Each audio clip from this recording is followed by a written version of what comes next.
Baik Bapak Ibu, kita mulai. Selamat pagi semua, salam sehat selalu. Assalamualaikum warahmatullahi wabarakatuh. Salam Waalaikumsalam. sejahtera buat kita semua. Om Swastiastu, Waalaikumsalam. Namo Buddhaya, salam kebajikan. Pada pagi hari ini, alhamdulillah, puji syukur kita panjatkan kepada Tuhan Yang Maha Kuasa. Saya melihat di sini sudah lengkap, ada yang masih di atas mobil, kemudian ada yang cerita katanya lagi menuju bandara dan sebagainya dan sebagainya. Kuliah tamu itu sebenarnya tidak umum dilakukan pada awal pekan pertemuan, ya. Namun saya sudah berkoordinasi dengan Pak Martani, Pak Andre Wahyudi, dan satu lagi Pak Heri Fatur Rahman, pengampu mata kuliah ini, mengingat saya yang biasanya diletakkan di belakang, kemudian kali ini diletakkan di depan, sehingga justru pembelajaran itu kita peroleh di depan. Hari ini kita akan memperoleh pelajaran yang luar biasa dari sahabat saya, guru saya, Pak Rudianto, yang saya kenal sejak beliau ada di Sukovindo. Salah satu yang menginspirasi saya, beliau bisa tembus kuliah di Lemhanas pada usia 30 berapa ya Pak? 33 kalau nggak salah ya Pak ya? Ya, Bu. 33 kan? Saya masih Ya. 43 Pak. Ya, karena saya tahu itu nggak mudah sekali Pak, nggak gampang gitu. Jadi networking ya, selain networking juga kecerdasan yang diperlukan ya. Jadi social question ya, emotional question dan IQ itu menjadi salah satu kunci utama. Dan dari 2013 sampai sekarang beliau masih menjadi direktur utama sebuah perusahaan BUMN. Yang uniknya adalah ini adalah sebuah perusahaan induk atau kita katakan sebagai holding company di mana memiliki 2 anak perusahaan yang anaknya lebih terkenal, jauh lebih terkenal daripada emaknya gitu. Betul ya Pak Rudi ya? Saya selalu mengatakan, dan saya senangnya Pak Rudi dan para direksi nggak pernah tersinggung kalau saya sampaikan seperti itu. Jadi baik secara usia, ya Sukovindo yang lebih tua dari Bapak ya Pak kalau nggak salah. Sukovindo Ya, atau Sukovindo? Sukovindo lebih tua, Ya. tahun 64. Jadi ini agak-agak cerita Nabi apa ya Pak ya? Nabi Isa ya Pak, Nabi Adam apa ya? Jadi Sukovindo anaknya, anak perusahaan dari BKI ini usia lebih tua dan secara aset juga lebih banyak, betul ya Pak Rudianto ya? Betul ya, secara aset lebih banyak. Aset dan equity. Ya. Equity lebih banyak dan BKI sampai sekarang, walaupun zamannya Pak Erik yang sangat perhitungan soal uang itu tetap dijadikan sebagai holding dengan 2 anak perusahaan, Sukovindo dan Suvreo.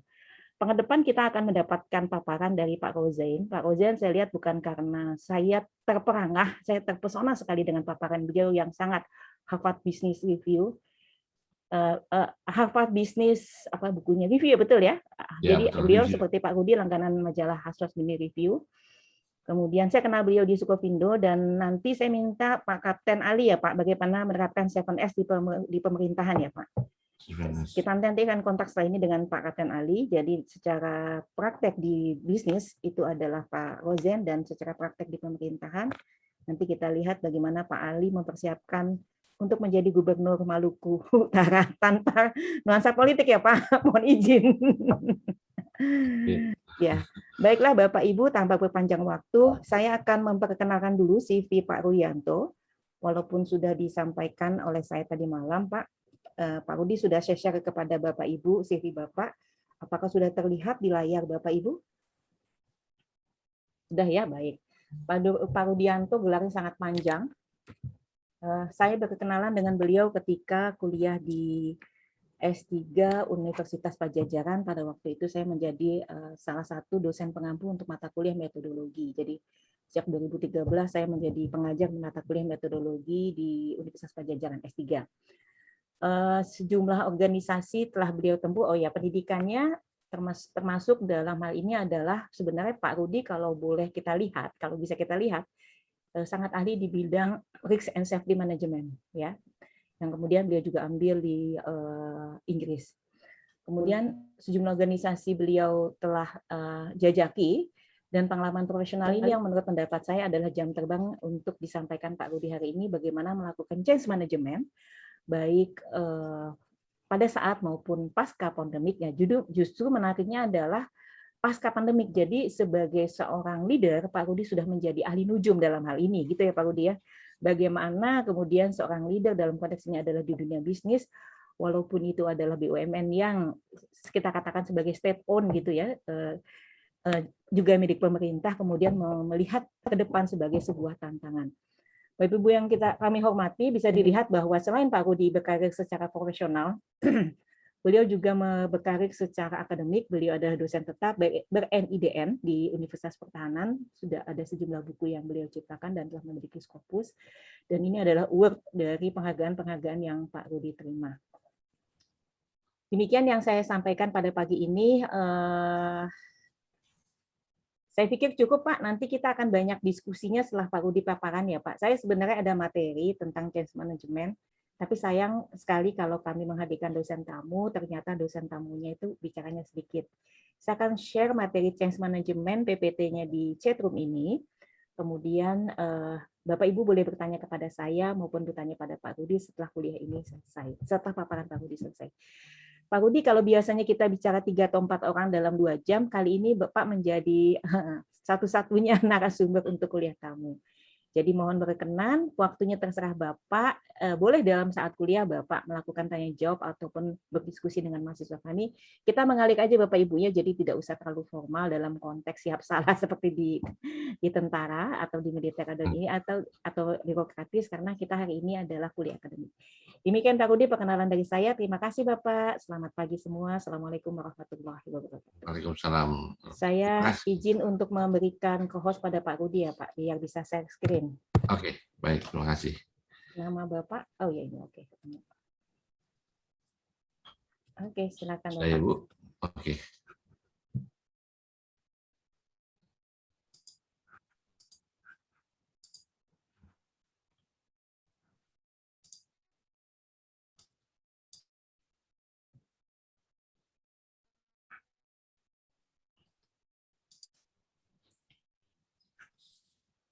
Apa dekat Ibu? Semuanya? Sudah sedang ini apa namanya? Oh, Sudah lihat ya? Ini di kantor ya Pak ya? Halo, saya yang nge-lag atau Pak Rudi yang nge-lag ya? Halo? Pak Rudi yang Oh, Pak Rudi nge-lag ya? Oke. Oke. Pak Rudi. Sudah ya, Bu? Ini di kantor ya Pak Rudi ya? Halo? Iya Pak Rudi. Bapak di kantor ya Pak? Saya di rumah ini Bu. Oh, oke. Di rumah saya di Oke. rumah. Monggo Pak, silakan Pak.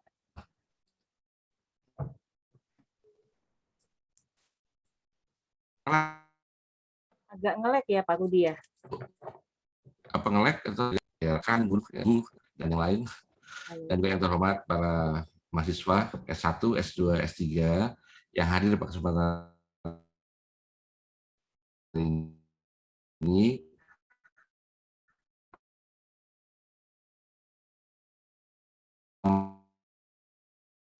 Assalamualaikum warahmatullahi wabarakatuh. Pagi bukan buat sekali mengikuti suatu perkuliahan ya, di mana saya diminta untuk menjelaskan mengenai atau memberikan suatu share mengenai change leadership pada saat dan setelah pandemi ini ya.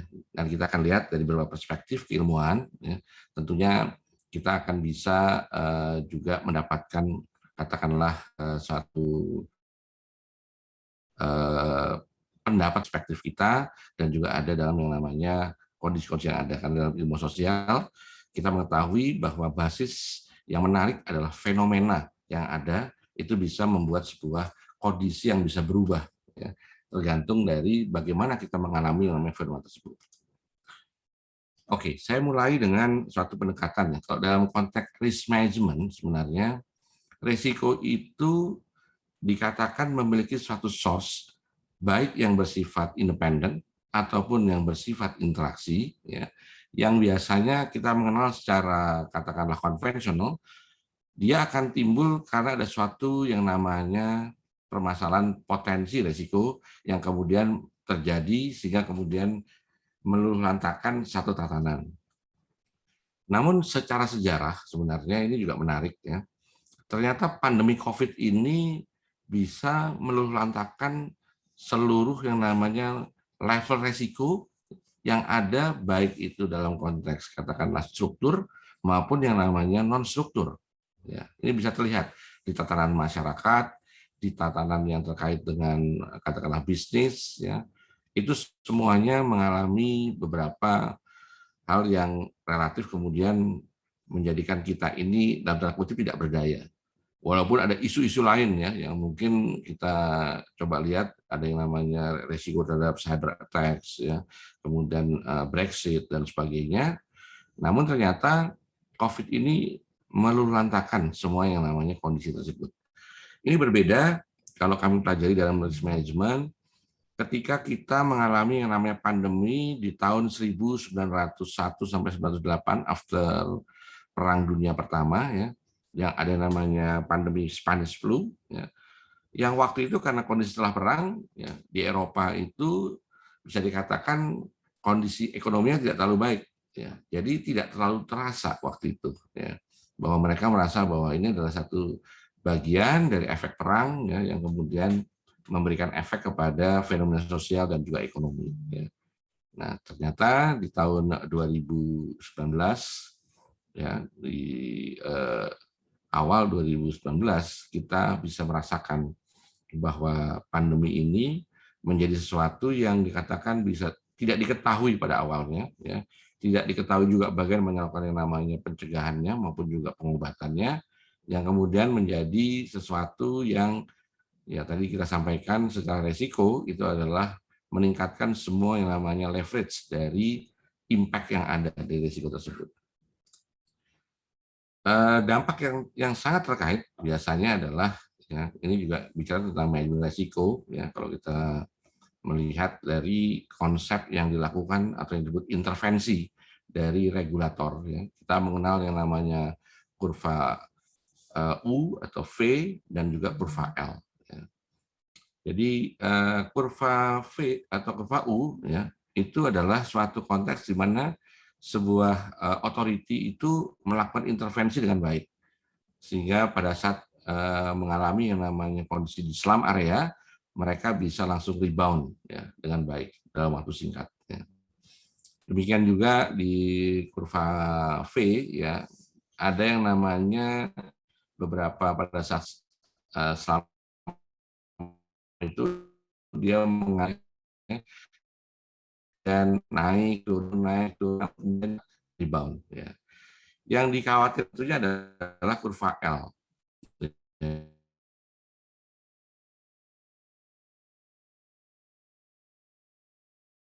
Itu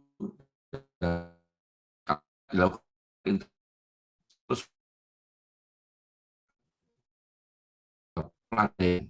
pelandaian dan beberapa industri kondisi di mana menjadi pot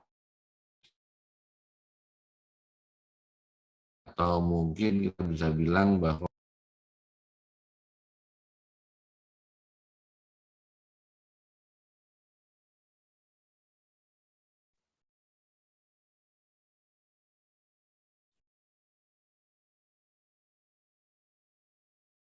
mohon maaf sinyal saya nggak terlalu baik ya, coba saya coba.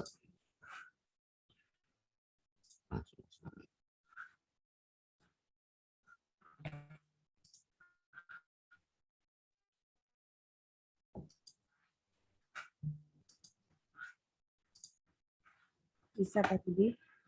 Ya, Bu, bisa Bu, ini sebentar.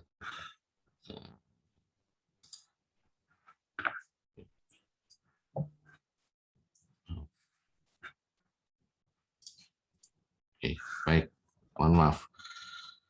Oke, kita juga bisa melihat ada namanya beberapa industri yang mengalami kondisi potensial loser maupun juga potensial winners ya. Mostly yang potensial loser ini adalah yang terkait dengan kondisi interaksi ya. Sedangkan yang namanya winner ini, potensial winner ini adalah mereka yang tidak terlalu banyak dengan yang namanya proses interaksi dan juga mensupport suatu kondisi yang terjadi pada saat pandemi ya.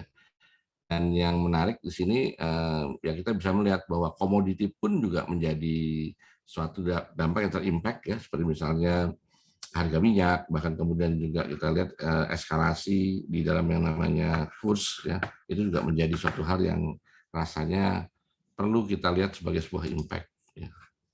Nah, inilah yang kemudian kita kenal juga dalam konteks resiko, ya, melakukan pengendalian resiko, ya. Ada suatu konsep yang tadi disebut Adelaide Peak, ya, di mana suatu kapasitas katakanlah yang namanya industri ataupun misalnya kapabilitas kesehatan itu harus berada lebih tinggi daripada yang namanya suatu case yang ada, ya. Jadi health system capability-nya ini harus bisa melebihi dari yang namanya case-case yang terjadi. Jadi kenapa kita lihat berbagai yang namanya regulator di dunia, ya, selalu mencoba melihat yang namanya kapasitas tempat tidur, ya, kapasitas fungsi perawatan atau misalnya fasilitas perawatan yang lain dalam namanya rumah sakit dicoba untuk ditambah, ya. Dan ini juga terjadi pada saat kita sebut second wave, ya, ataupun kemarin terjadi misalnya karena adanya varian-varian baru, ya. Inilah yang kemudian dalam namanya konteks resiko itulah melakukan suatu proses minimasi, ya. Nah, kemudian dalam yang namanya konteks resiko juga dalam pandemi, ya, dikenal juga yang namanya the dance curve, ya. Jadi ada yang disebut intervensi, itu disebut yang namanya the hammer, ya. Jadi upaya untuk menekan yang namanya tingkat kelandaian, ya, dan juga mengurangi yang namanya case, begitu. Dan dalam satu kondisi dibutuhkan berapa treatment dengan waktu tertentu yang tujuannya adalah melakukan manajemen resiko terkait dengan upaya-upaya kita melandaikan tersebut, ya. Jadi ada yang namanya testing, tracing, treatment, merekrut personel dan sebagainya. Ini semua dilakukan hampir semua di setiap negara, ya. Dan biasanya intervensi ini berlaku sesuai dengan kapasitas yang ada di setiap negara sekitar 3 sampai 7 minggu. Ya. Ini rata-rata, ya. Oleh kenapa misalnya kemarin PPKM di belakang kalau kita lihat, ya, kita bisa melihat kurang lebih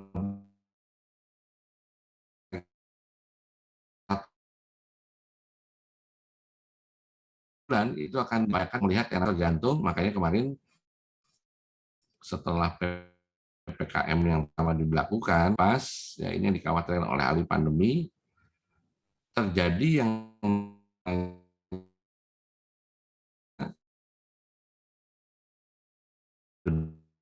dan sini di mana orang sudah divaksin, namanya masyarakat masih belum bisa dirasakan, ya, sehingga kemudian terjadi yang namanya kurva naik turun.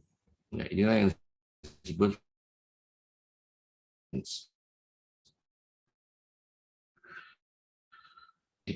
Nah, kalau kita bisa melihat dalam yang namanya ya, ya fase yang memuncak ketika yang namanya varian delta ditemukan, sekarang ada yang namanya varian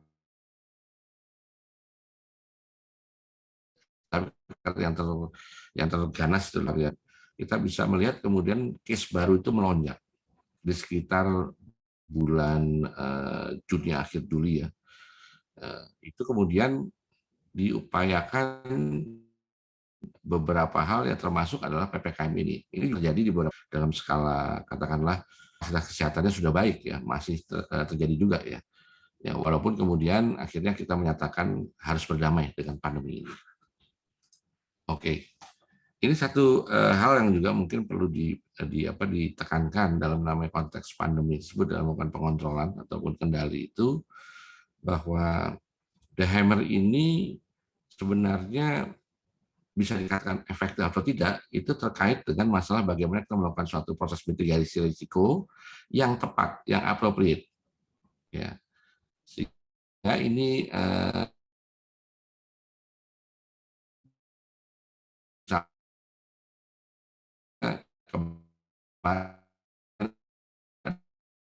nama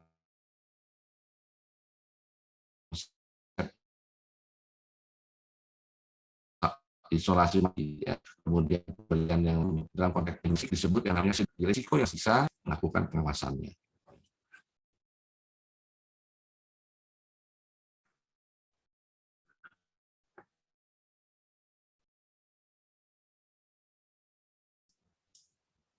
pandemi ini mengenalkan kita pada suatu kondisi baru yang disebut living a new normals. Ya. Jadi kita terpaksa kemudian berdamai dengan pandemi tersebut sampai terjadi yang namanya mungkin dikenal oleh rekan-rekan adalah yang ini yang rasanya lihat ya, dan secara tipikal ya ini adalah upaya kita untuk melakukan atau melakukan minimasi yang namanya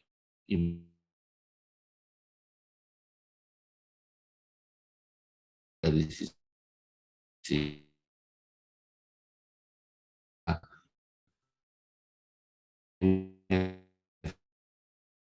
pandemi ini. Oke. Ini Ibu sistem atau suatu metode yang tujuannya adalah untuk mencoba mengenali yang namanya sebuah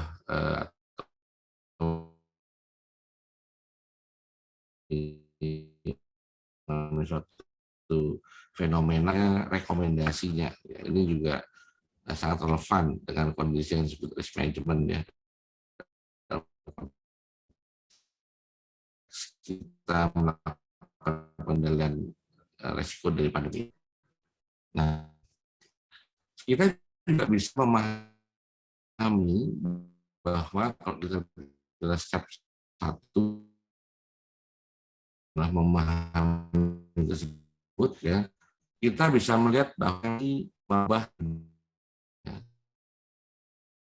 jadi bisa pergi ke nonton konser ya. Kemudian kita juga mulai mengenal yang orang gitu. Ini adalah satu bentuk bahwa kita ini harus melakukan upaya untuk bisa berdamai sebenarnya ya, atau coba menangani risiko tersebut gitu. Demikian juga nggak bisa lagi makan-makan ya. Kemudian ternyata ini juga meninggikan atau meleverage suatu proses yang ada dalam proses digital infrastruktur kita ya, yang pasti kita akan membutuhkan interaksi secara digital ya, dengan berbagai yang namanya kondisi yang ada, nah, termasuk ya ini masalahnya sekarang kayak bandwidth dan sebagainya ya. Itu adalah satu hal yang di dalam keseharian kita ini menjadi suatu perubahan yang mendasar. Sampai tentunya adalah tentang beberapa frontiers baru di dalam teknologi kesehatan ya, yang kemudian mulai banyak beberapa solusi-solusi yang dikaitkan dengan upaya untuk meminimasi tadi ya. Jadi bisa dikatakan terjadi namanya transformasi suatu baik itu yang namanya struktural ya maupun juga non struktural dalam fenomena kehidupan sosial yang merubah kita semua. Oke. Nah, ini adalah data yang kita dapat ya. Kebetulan kami ini juga diminta. Pak Rudi, izin Pak Rudi. Sinyal Bapak sepertinya kurang bagus. Jadi kalau berkenan off kamera juga nggak apa-apa. Halo Pak Rudi. Halo Pak Rudi. Ya, Bu. Mohon maaf Pak, izin ya, sinyal Bapak kurang bagus terdengar. Ya, kalau off kamera juga nggak apa-apa. Mudah-mudahan cukup mendukung. Dari tadi suara Bapak terputus-putus. Tebet walaupun di dekat di tengah kota juga ada gangguan sinyal ya Pak. Oke, saya coba change ini sinyal saya. Ya.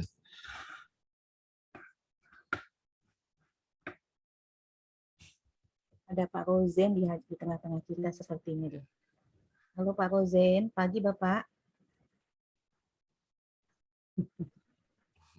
Mohon maaf ini, apa namanya, ini saya tidak terlalu bagus.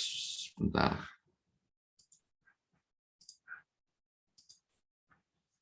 Oke, baik Bu. Oke, baik. Lanjutkan ya Bu. Oke, baik. Ya. Terima kasih Pak Rudi. Kita bisa melihat beberapa sektor yang secara historik dulunya adalah kuat jika terjadi yang namanya suatu krisis.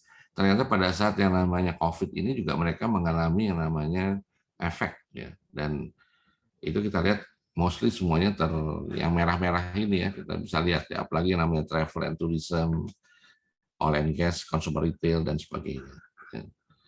Kemudian kita juga kalau melakukan yang namanya deep dive dari yang namanya perubahan yang namanya consumer, ya, itu juga berubah. Ya. Jadi banyak yang berubah. Kemudian pada saat kita terutama melakukan yang namanya suatu konsep layanan ya untuk misalnya katakanlah food misalnya, di mana kemudian berubah ya polanya. Jadi tidak lagi misalnya makan di mana namanya di restoran, tapi mulai dibawa. Ada mungkin dikenal juga oleh kita di sini adalah menggunakan GoFood dan sebagainya. Demikian juga yang lain. Jadi sekarang ini berubah semuanya transaksinya itu lebih banyak ke sisi platform digital. Ya, jadi e-commerce ini menjadi sebuah alternatif untuk mengalihkan suatu resiko yang mungkin timbul. Nah ini juga menarik. Ini yang ada namanya konsep new normal itu adalah work from home. Kita mengetahui bahwa yang namanya rumah itu memang nggak didesain untuk yang namanya bekerja ya sebenarnya gitu. Dengan berbagai banyak gangguan ya dari misalnya keluarga ya, kemudian yang harusnya katakanlah kita bisa membagi antara yang namanya kehidupan yang ada di rumah dengan yang namanya kehidupan yang dalam kerja ya, itu menjadi satu problem. Yang menarik juga ini kalau misalnya yang saya lihat misalnya nih Peter Pan ya dengan Wendy's ini ya. Fairy tale-nya itu berubah gitu ya. Sampai yang namanya COVID ini merubah juga yang namanya Neverland gitu ya. Jadi jangan sampai itu tersebut ke Neverland gitu. Jadi ini menurut menunjukkan bahwa betapa desperate-nya gitu ya yang namanya masyarakat itu terkait dengan kondisi ini. Gitu. Termasuk kemudian yang menarik adalah terjadi bahwa banyak yang namanya perusahaan kemudian melay off pegawainya. Ya, dan kemudian banyak orang yang berkompeten terpaksa merubah jalurnya karena namanya pekerjaan ada kepada pekerjaan-pekerjaan yang sifatnya mungkin katakanlah ada dalam sisi pelayanan pada industri yang masih survive, ya, termasuk industri makanan. Kita ambil contoh. Nah, pertanyaannya adalah di new normal ini, apakah kita tetap melakukan yang namanya social distancing? Ya. Apakah ini akhir dari kita tidak lagi melakukan yang namanya salam jabat? Ya. Apakah tidak lagi nanti yang namanya salad bar, restoran-restoran yang namanya salad bar itu ya, yang bisa di prasmanan, gitu ya, karena adalah merupakan salah satu faktor yang bisa melakukan ini infeksinya. Kemudian apakah kita juga akan selalu terikat dengan teknologi ya, ya untuk supaya bisa meretain yang namanya infeksi virus ini ya. Terus apakah terus akan ada namanya pembatasan ya seperti mall, yang namanya tempat stasiun kereta api dan sebagainya ya. Penggunaan sekarang banyak namanya ultraviolet light gitu ya untuk beberapa public space ini seperti yang kita lihat di MRT dan sebagainya ini banyak digunakan ya. Dan kemudian mulai sekarang timbul ada beberapa rekan saya mulai masuk kepada yang namanya teknologi robot. Ya. Mereka sekarang sedang membuat beberapa pun teknologi robot ini sebenarnya sudah cukup lama ya. Namun sekarang mereka mendapatkan beberapa tempat ya. Bahkan kemudian untuk berproses distribusi misalnya dikatakanlah kemarin kita melihat di Kimia Farma mulai dilakukan yang namanya upaya untuk melakukan pelayanan dengan menggunakan proses digital. Itu menggunakan yang namanya robotic arms misalnya untuk mengambil yang sudah obat-obat yang sudah jadi. Ya. Dan yang menarik di sini adalah sebenarnya kita lihat ketidakberdayaan yang namanya regulasi untuk melakukan enforcement. Ya. Karena kita tidak pernah mendapatkan kondisi seperti sekarang. Ya. Jadi mungkin nanti Pak Bupati itu bisa melihat bahwa terpaksa harus dirubah yang namanya beberapa regulasi yang terkait dengan masalah pengelolaan dari risiko tersebut. Dan ini saya rasa di level korporasi, ya, BCP dan sebagainya itu biasanya lebih kepada yang namanya physical, ya, yang non physical ini agak sulit begitu. Dan kemudian cara kita melakukan pekerjaan itu juga berubah. Ini sekarang juga misalnya dengan pembatasan orang dan sebagainya. Nah ini yang kalau kita ambil kesimpulannya bahwa perubahan di namanya sosial interaksi ini pasti akan membuat yang namanya social structure yang baru dan kultur yang baru. Ya. Ini yang menurut saya juga menjadi suatu fenomena ya, ketika kita semua sekarang melakukan beberapa upaya awareness ya, lebih untuk merubah yang namanya perilaku ya, dan juga pemahaman yang sifatnya kepada seluruh lapisan masyarakat ya, tentang bagaimana kita memerangi yang namanya COVID-19 ini ya, termasuk di Indonesia ya, yang kita lihat dibutuhkan sebuah referensi yang sama dengan melihat juga beberapa kondisi secara lokal yang pasti akan merubah beberapa konstelasi struktur regulasi atau perundangan. Nah, ini yang kalau kita ambil dari guru kita juga, Profesor Sudarsono, ya, bahwa kalau terjadi yang namanya perubahan dalam konteks social structures, itu pasti akan mempengaruhi yang namanya social prosesnya dan juga culturalnya. Dan ini ya bisa menyebabkan beberapa efek terhadap yang namanya community dalam social habit, market atau business trend, proses kerja, sampai regulatory adjustment dan teknologi requirement. Tujuannya adalah semuanya perlu dimodify agar kita bisa beradaptasi sehingga kemudian kita bisa melakukan yang namanya proses change ini. Ya, ini makanya kemudian kita bisa melihat bahwa change ini dalam konteks organisasi itu adalah sesuatu yang mau tidak mau harus kita lakukan. Nah, ini adalah pendekatan kami di ilmuwan kami mengenai risk management. Ya. Dalam konsep risk management, ini adalah waktunya bagi kita itu melakukan beberapa perubahan mendasar. Ya. Jadi, dalam konsep risk management, kita harus punya namanya suatu plan dalam keadaan darurat. Ya, itulah yang kita sebut yang namanya BCP ya, atau disebut business continuity planning ya.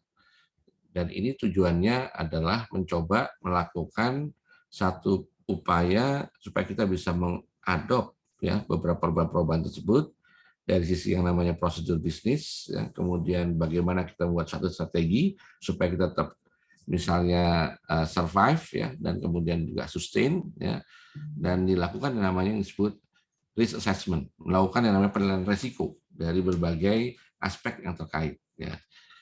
Nah, ini sebenarnya yang disebut risk management ini adalah ini ya. Jadi risk management ini adalah mengidentifikasi potensi bahaya atau risiko, melakukan assessment-nya, kemudian melakukan evaluasinya dan melakukan yang namanya kita sebut adalah mitigasinya ya, adalah kontrol atau mengendalikan risiko tersebut dan memonitornya. Inilah yang kemudian menjadi effort tersebut.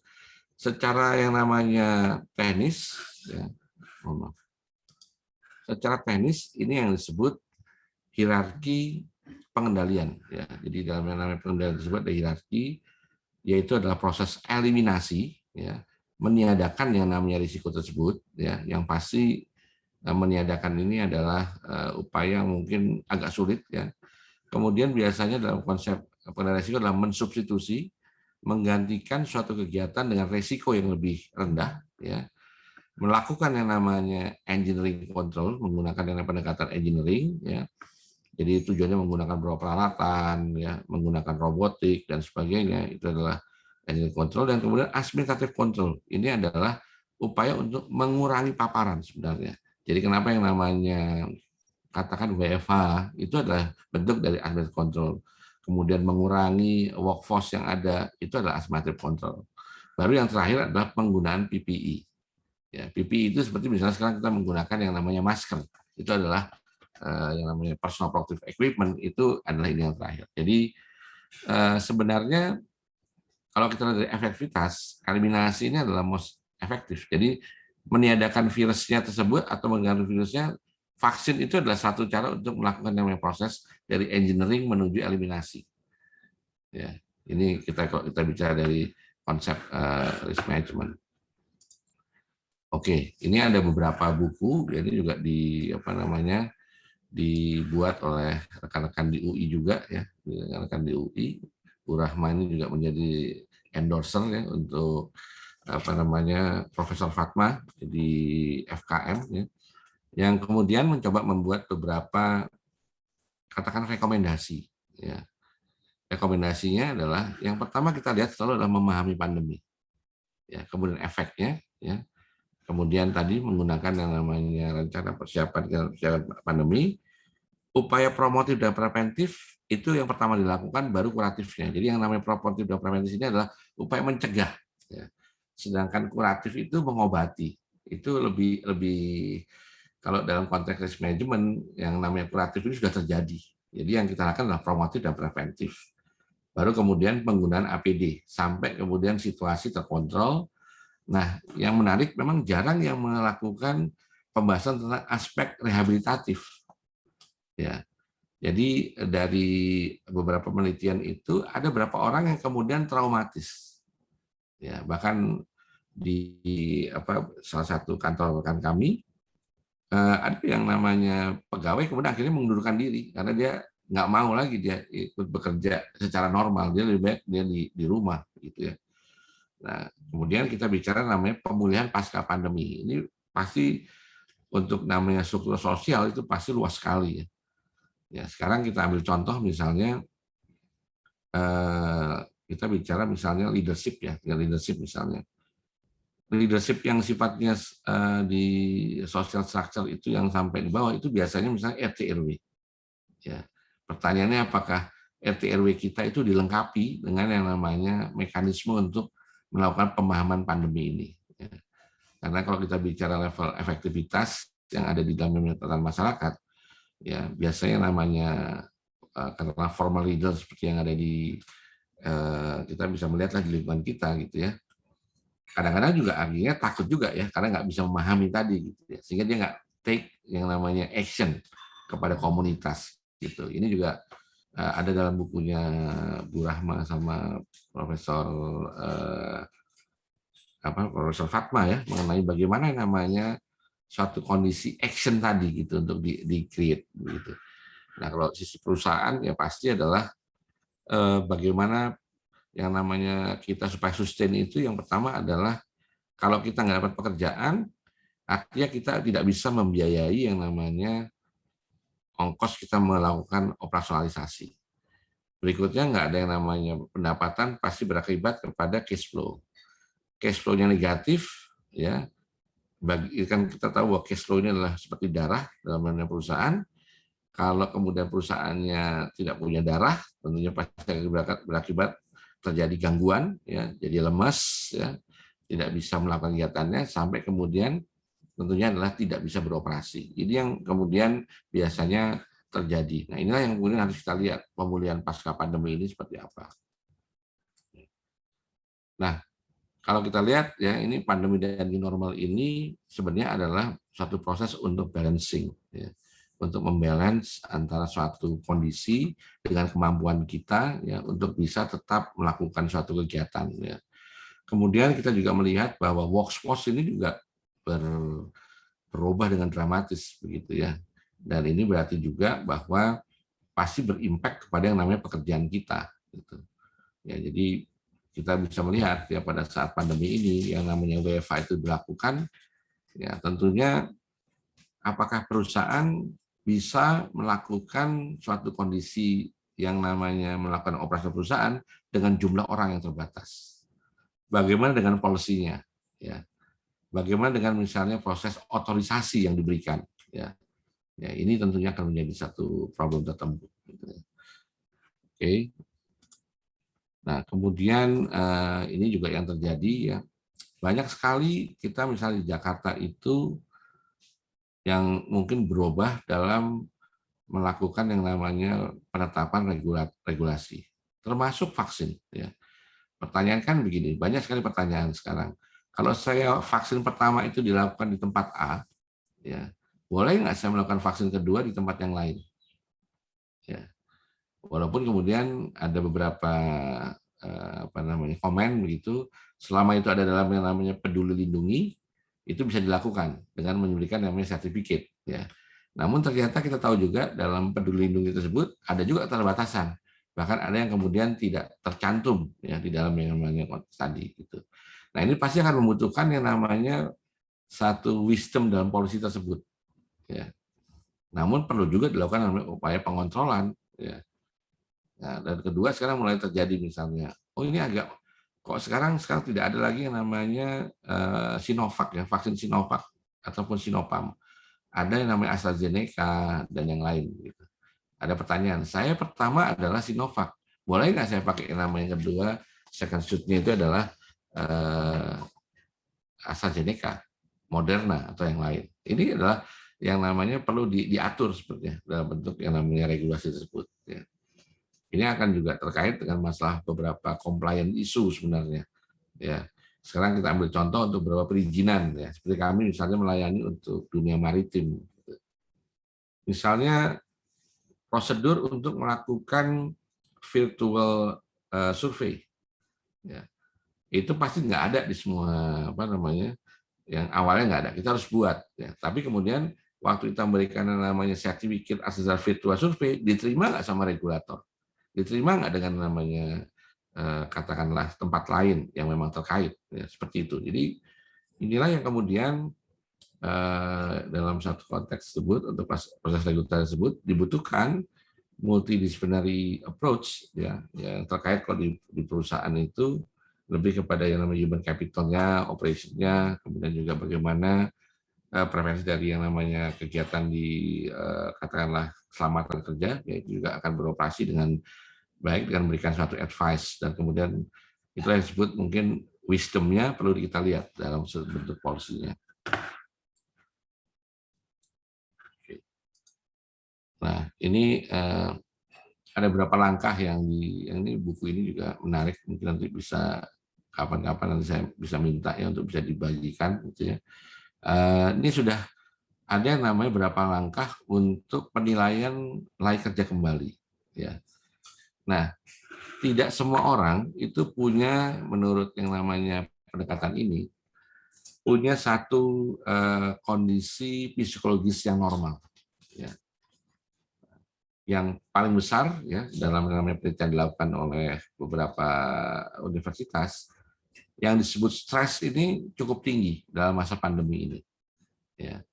Jadi waktu dia kembali bekerja, ya pertanyaannya kalau misalnya pekerjaannya berubah, kan diperlukan yang namanya perbaikan kembali mengenai bagaimana yang namanya pekerjaan itu dilakukan. Ya. Ini sangat terkait nanti dengan masalah misalnya status kesehatan atau kecacatan yang terjadi karena misalnya masalah yang terkait dengan infeksi atau pandeminya. Ya. Nah, dalam konsep yang namanya risk management dilakukan lagi penilaian risiko dibandingkan dengan pengukuran kapasitasnya. Ya. Nah, kemudian kita akan lihat risiko bisa diterima apa tidak. Ya. Kemudian kapasitasnya diterima atau tidak. Ya. Nah, upayanya pasti adalah merupakan melakukan yang namanya mitigasi, mengurangi. Ya. Nah, ini kemudian akan berakibat apakah seseorang itu layak kerja, tidak layak, atau layak kerja dengan catatan. Ya, ini saya rasa di kemudian hari di pos pandemi ini akan menjadi sebuah konsep yang harus dilakukan. Saya rasa di beberapa perusahaan ya, ataupun juga baik itu saya rasa tidak hanya perusahaan ya, misalnya juga untuk public service institution dan sebagainya. Ya. Saya rasa ini kalau kita bicara nanti ke masalah organisasi ya, semuanya harus punya namanya pemahaman yang sama bahwa kita ini punya ancaman. Ya. Kemudian yang namanya business continuity plan itu menjadi kritis terhadap kaitan dengan masalah bagaimana kita bisa tetap sustain ya dalam kondisi pandemi, karena kita pasti harus tetap melakukan kegiatan kita. Ya.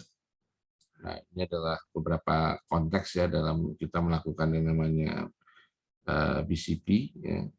Ini ada pendekatan yang dilakukan oleh misalnya KPMG lah misalnya ya. Kita bisa lihat banyak sekarang ya, mereka menawarkan ya beberapa metode untuk melakukan tadi ya. Bagaimana kita menilai dari yang namanya supply chain, kemudian business impact-nya, yang pasti adalah financial factors-nya, dan yang ini adalah orang ya. Orang ini juga mulai dilihat sebagai sebuah hal yang cukup krusial. Nah, ini adalah beberapa hal yang menurut dari sisi pendekatan tersebut ya akan berubah dunia kita itu, bahwa kita akan masuk ke dalam namanya setelah post pandemi ini adalah survival mode ya. Jadi namanya sustainability, ya, kalau kita ingat mungkin pendapatnya Rekar waktu itu ya menyatakan bahwa ada yang menyebut profit itu adalah misleading performance, ya. Dan ini mungkin terbukti sekarang bahwa kalaupun profit, apakah nanti bisa sustain? Itu pertanyaannya. Ya. Dan kita melakukan yang namanya, baik kita melakukan change management yang berarti merubah kultur baru. Ya. Kemudian bagaimana yang namanya kita akan fokus kepada yang namanya healthcare system dan benefitnya. Kalau dulu mungkin kita nggak berpikir wah yang namanya kondisi pada saat kita normal ya mungkin nggak ada yang mencoba melihat asuransi kesehatan ini menjadi suatu hal yang penting. Sekarang semua tuntutannya di semua perusahaan itu bagaimana kita menjadikan suatu asuransi kesehatan ini menjadi suatu base. Ya. Dan penggunaan teknologi seperti misalnya AI, robotik, automation dan sebagainya itu akan menjadi sebuah pilihan yang saya rasa tidak akan bisa kita elakkan lagi.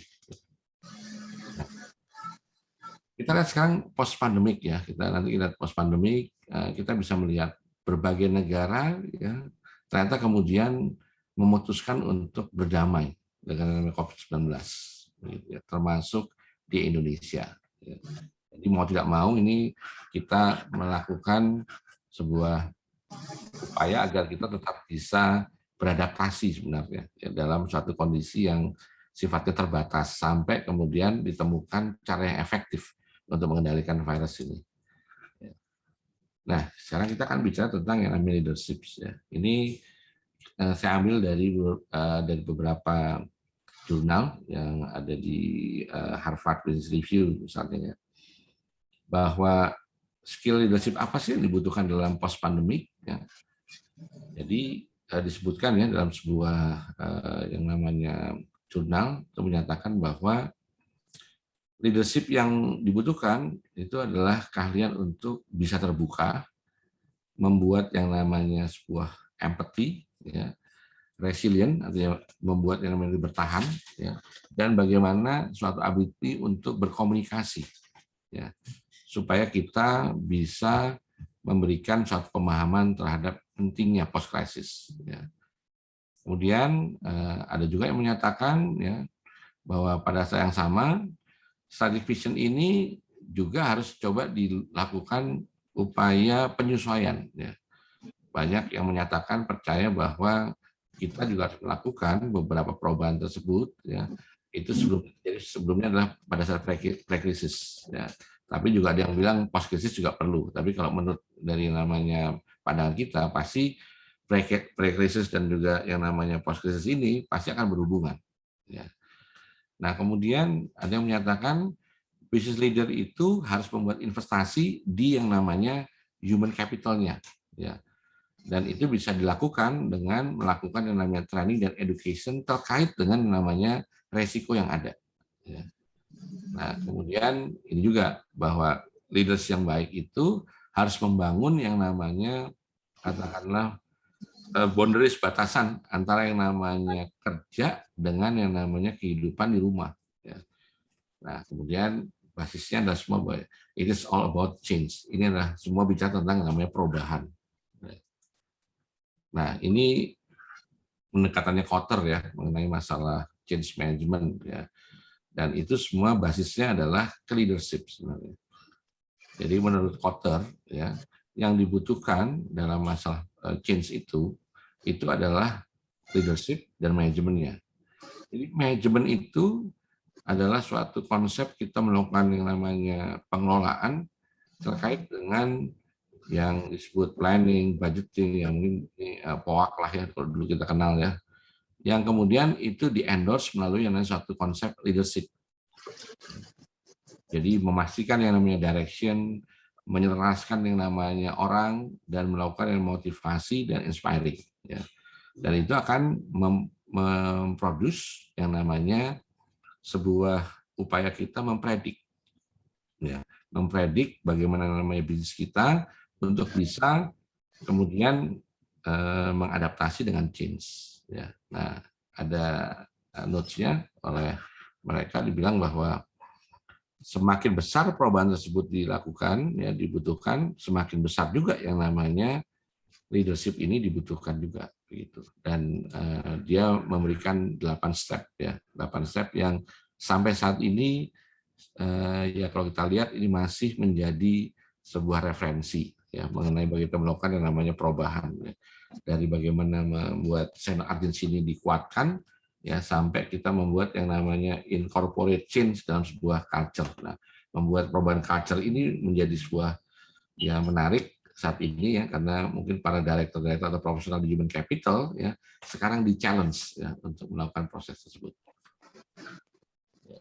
Nah, Otter juga menyatakan, ya, yang terpenting kembali adalah diimplementasi, ya. Nah, di implementasi itu yang dibutuhkan adalah yang namanya bukti nyata bahwa kita itu sudah merubah, ya. Jadi tantangannya adalah merubah yang namanya step ini menjadi akselerator, ya. Jadi bagaimana yang namanya seorang leader yang dengan merubah yang namanya beberapa fungsi manajemen itu merubah yang menjadi percepatan. Jadi contohnya misalnya begini. Kenapa misalnya di step yang pertama misalnya sense of urgency ini harus dibutuhkan, makanya dia harus turun sampai ke namanya frontliner, sampai kepada ini dilakukan juga kan oleh misalnya tidak hanya di perusahaan tapi juga di level pemerintah, ya, pemerintahan pusat sampai yang namanya daerah pasti akan turun ke masyarakat, ya, untuk menyatakan bahwa ini adalah sesuatu yang harus diperhatikan dan sebagainya. Inilah satu bentuk mengakselerasi pemahaman dari namanya sense of urgency. Kemudian mulai melakukan namanya koalisi, ya, kolaborasi, ya. Ini kenapa akhirnya dibentuk yang namanya sebuah institusi formal dan juga yang non formal. Ada yang namanya mungkin adalah katakan seperti di beberapa perusahaan ada yang namanya COVID Rangers, ya. Ada komunitasnya. Mungkin nanti kita akan lakukan dengan satu komunitas yang bisa mendapatkan beberapa pengetahuan, ya, ataupun di masyarakat itu ada yang namanya penjaga, ya, disebut guardians, sekarang di namanya COVID Guardians, ya, di level yang namanya masyarakat itu mulai dibuat seperti itu, ya. Ini tujuannya adalah untuk mencoba meng-create sense of urgency dan concern, dan itu harus dibentuk dalam akselerator supaya itu bisa cepat tercapai, karena perubahan yang lama itu biasanya dalam sejarah sulit untuk berhasil. Jadi harapannya kita bisa mempercepat fase tadi untuk melakukan perubahan. Itu yang disebut oleh Kotter menjadi penting, ya. Nah, ini dinyatakan juga bahwa dalam yang namanya evolution in change ini, ya, ini kalau misalnya kita katakanlah krisis itu pandemik, ya, kalau pendekatan ini, ya, itu pasti dibutuhkan yang namanya perubahan, ya. Dan kemudian setelah perubahan itu dibutuhkan, pasti memahami underlying-nya apa, urgensinya apa untuk berubah itu, bagaimana kita merubah, ya. Nah, kemudian kita akan bicara beberapa solusi. Nah, solusi mana yang kita ambil untuk bisa survive, ya. Nah, kita harus lihat ke depan bahwa yang namanya survive itu adalah beradaptasi, yang tujuan akhirnya itu adalah sustain, ya, berkelanjutan, ya. Jadi ini juga menarik, ya. Kami juga di Unhan ini juga punya problem, ya. Awalnya kami itu meminta mahasiswa untuk masuk, ya, semua, ya. Jadi kita lihat yang untuk S1 D4 itu kita lakukan pendidikan di Akademi Militer di Magelang selama 3 bulan, begitu, ya. Mereka itu berinteraksi begitu.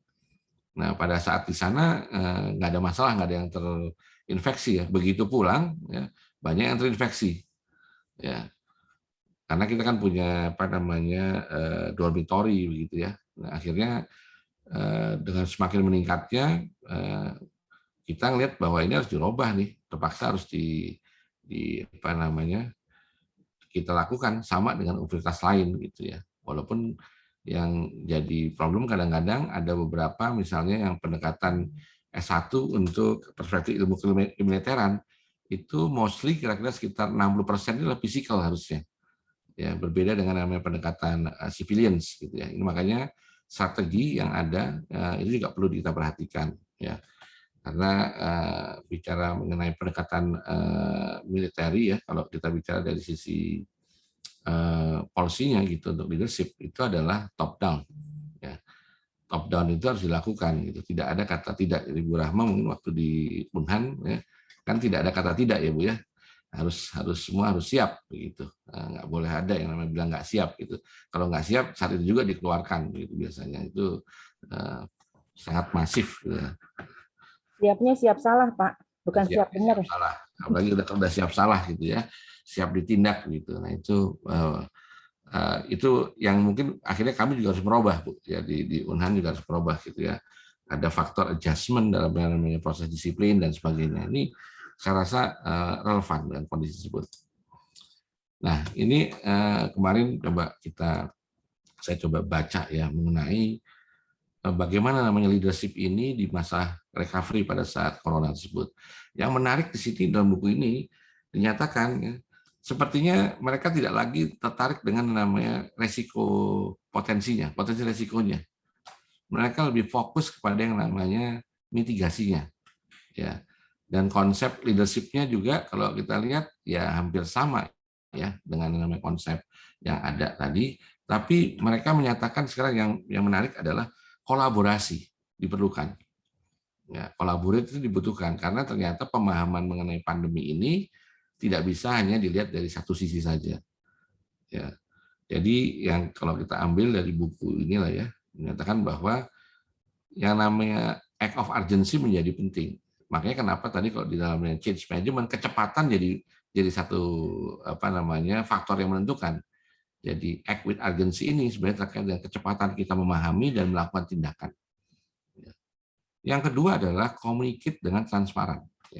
Jadi udah nggak bisa lagi kita melakukan yang namanya hal yang tidak transparan dalam konteks leadership ini ya. Dan kemudian kita harus merespon yang namanya productivity tadi yang kira-kira mungkin salah, yang dulu salah itu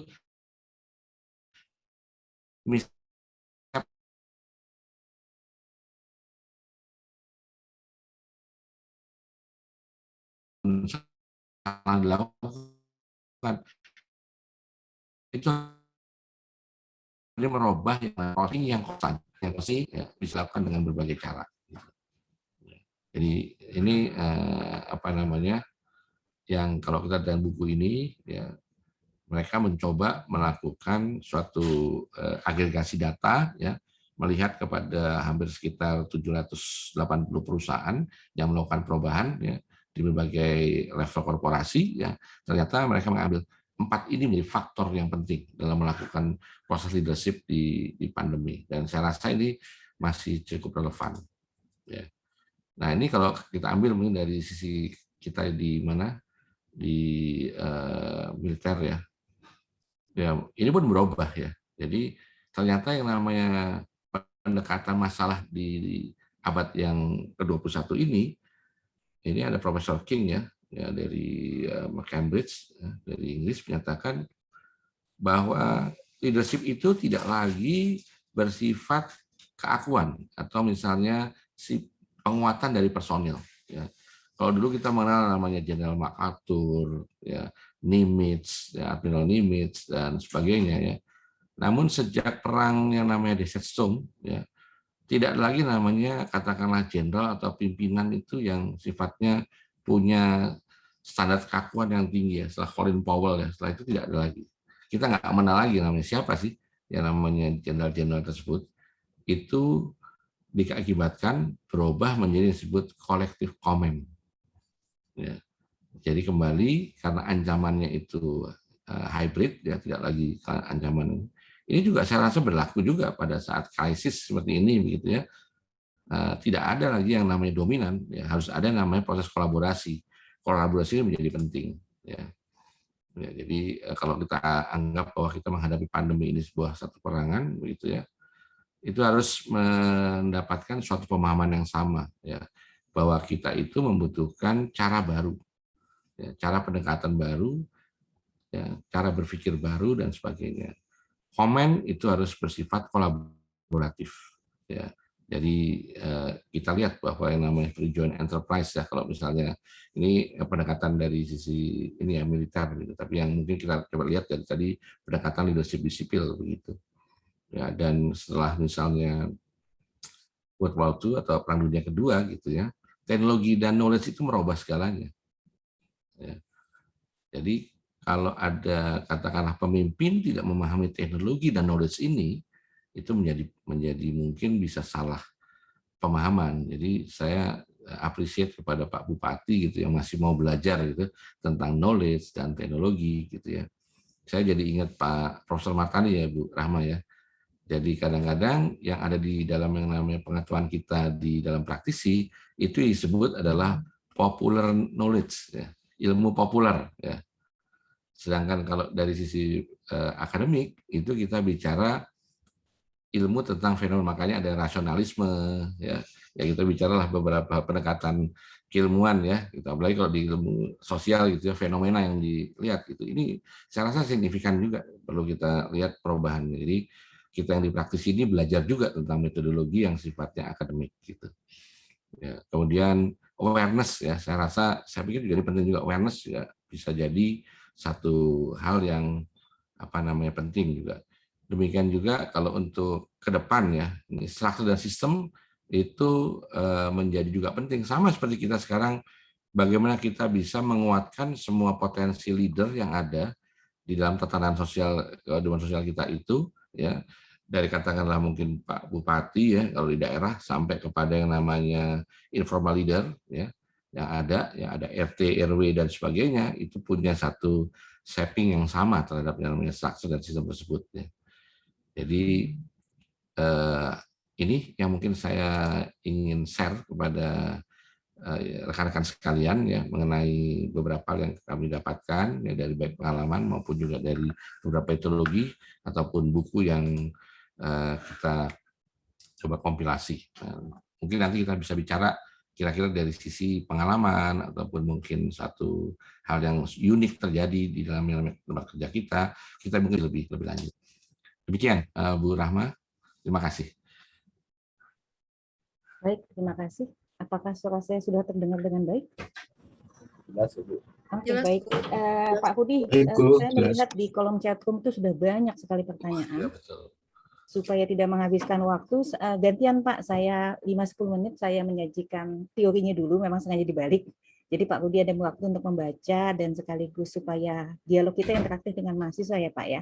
Siap.